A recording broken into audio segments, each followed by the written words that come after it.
Hi hello எல்லோருக்கும் வணக்கம். Welcome to our YouTube channel A G explores. இன்றைக்கி செக்மெண்ட்டில் நம்ம மைக்ரோசாஃப்ட் எக்ஸலில் இருக்க டாப் 20 ஷார்ட்கட்ஸ் பற்றி தான் பார்க்க போகிறோம். வாங்க வீடியோக்குள்ளே போகலாம். இப்போ நம்ம ஃபஸ்ட்டு ஷார்ட்கட் என்னன்னு சொல்லி பார்த்தோம்னா, நம்ம இப்போ ஒரு 4-5 வேல்யூ நம்ம டோட்டல் பண்ணுறப்போ நமக்கு எந்த இடத்துல நமக்கு அந்த டோட்டல் வேல்யூ வேணுமோ அந்த இடத்துல அந்த கர்சர் வச்சுட்டு நம்ம ஆல்ட் ப்ளஸ் ஈக்குவல் டு கொடுத்தோம்னா ஆட்டோமேட்டிக்காக அதோட டோட்டல் வேல்யூ அதில் வந்துடும்.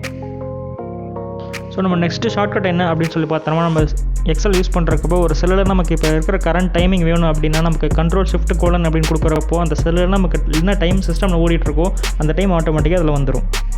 சேம் நமக்கு அதே மாதிரி கரண்ட் டேட் வேணும் அப்படின்னாக்கா நமக்கு அந்த செல்லு செலக்ட் பண்ணிட்டு Ctrl+: கொடுக்குறப்போ சிஸ்டமில் என்ன டேட் இருக்கோ அந்த டேட் ஆட்டோமேட்டிக்காக அந்த செல்லில் வந்துடும்.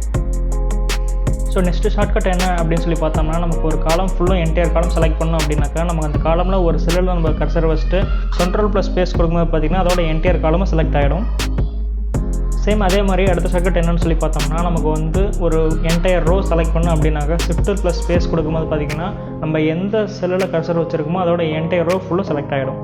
ஸோ நம்ம நெக்ஸ்ட் ஷார்ட்கட் என்ன அப்படின்னு சொல்லி பார்த்தோம்னா, நான் ஆல்ரெடி ஒரு ஷீட்டில் ஒர்க் பண்ணுறப்போ நமக்கு புதுசாக ஒரு ஷீட் வேணும் அப்படின்னாக்கா நம்ம கண்ட்ரோல் பிடிச்சிட்டு அந்த இருக்கிற ஷீட்லேருந்து ட்ராக் பண்ணோம்னா நம்ம புதுசாக இன்னொரு ஷீட் க்ரியேட் ஆகிடும். ஸோ நெக்ஸ்ட்டு ஷார்ட்கட் என்ன அப்படின்னு சொல்லி பார்த்தோம்னா, நான் ஆல்ரெடி ஒரு ஷீட்டில் ஒர்க் பண்ணுறப்போ அடுத்தடுத்த ஷீட்டுக்கு மாற்றுறதுக்கு Ctrl+Page up அப்படின்னு நம்ம கொடுத்தோம்னா அடுத்த பேஜுக்கு சேஞ்ச் ஆகும்.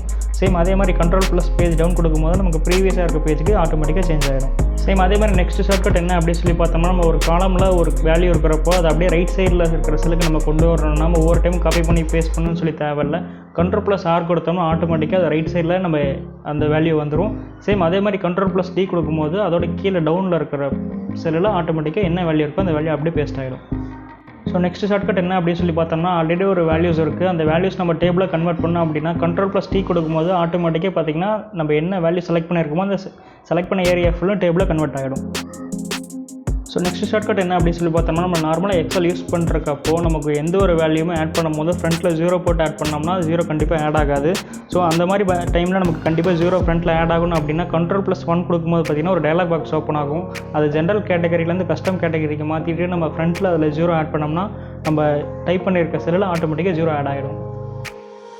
சேம் இதே மாதிரி நெக்ஸ்ட் ஷார்ட்கட் என்ன அப்படின்னு சொல்லி பார்த்தோம்னா, ஒரு வேல்யூஸ் இருக்குது. அந்த வேல்யூஸ் நம்ம அவுட்டர் பார்டர் மட்டும் ஃபிட் பண்ணோம் அப்படின்னு சொல்லி பார்த்தீங்கன்னா Ctrl+Shift:: கொடுக்கும்போது ஆட்டோமேட்டிக்காக பார்த்திங்கன்னா அதை சுற்றி நம்ம அவுட்டர் பாக்ஸ் இருந்துடும். சப்போஸ் நமக்கு இந்த அவுட்டர் பாக்ஸ் வேணாம் அப்படின்னா Ctrl+Shift:_ அப்படின்னு நம்ம கொடுக்கும்போது ஆட்டோமேட்டிக்காக அந்த அவுட்டர் பாக்ஸ் பார்த்திங்கன்னா எரேஸ் ஆகிடும். ஸோ அடுத்தபடி நெக்ஸ்ட் ஷார்ட்கட் என்ன அப்படின்னு சொல்லி பார்த்தோம்னா, நம்ம ஒரு ஃபார்முலா டைப் பண்ணுறப்போ நம்ம ஒவ்வொரு டைமும் ஃபுல்லாக டைப் பண்ண தேவையில்லை.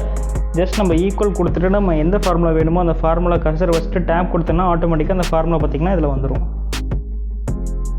ஸோ நெக்ஸ்ட்டு ஷார்ட்கட் என்ன அப்படின்னு சொல்லி பார்த்தோம்னா, நம்மகிட்ட ஒரு டேட்டாஸ் இருக்குது. அந்த டேட்டாஸ் பார்த்திங்கன்னா கிராஃபாக கன்வெர்ட் பண்ணணும் அப்படின்னாக்கா நம்ம அந்த எந்த டேட்டாஸ் நமக்கு வேணுமோ அந்த டேட்டா ஃபுல்லாக செலக்ட் பண்ணிவிட்டு Alt+F1 கொடுக்குறப்போ பார்த்திங்கன்னா நமக்கு அந்த கிராஃப் ஆட்டோமேட்டிக்காக வந்துடும்.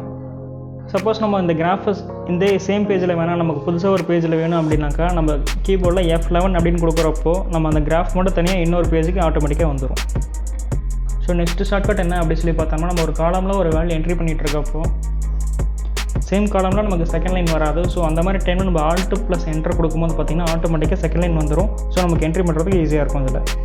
ஸோ நெக்ஸ்ட் ஷார்ட்கட் என்ன அப்படின்னு சொல்லி பார்த்தோம்னா, நம்ம ஆல்ரெடி ஒரு செல்லில் ஒரு போல்டோ இல்லாட்டி ஒரு கலரிங்கோ பண்ணுறப்போ நமக்கு வந்து சேம் அதே ரிப்பீட்டடாக வேணும் அப்படின்னாக்கா நம்ம F4 அப்படின்னு ப்ரெஸ் பண்ணுறப்போ நம்ம ப்ரீவியஸாக என்ன ஒர்க் பண்ணமோ ஆட்டோமேட்டிக்காக அடுத்தடுத்த செல்லில் அது காப்பி ஆகிட்டே வந்துடும்.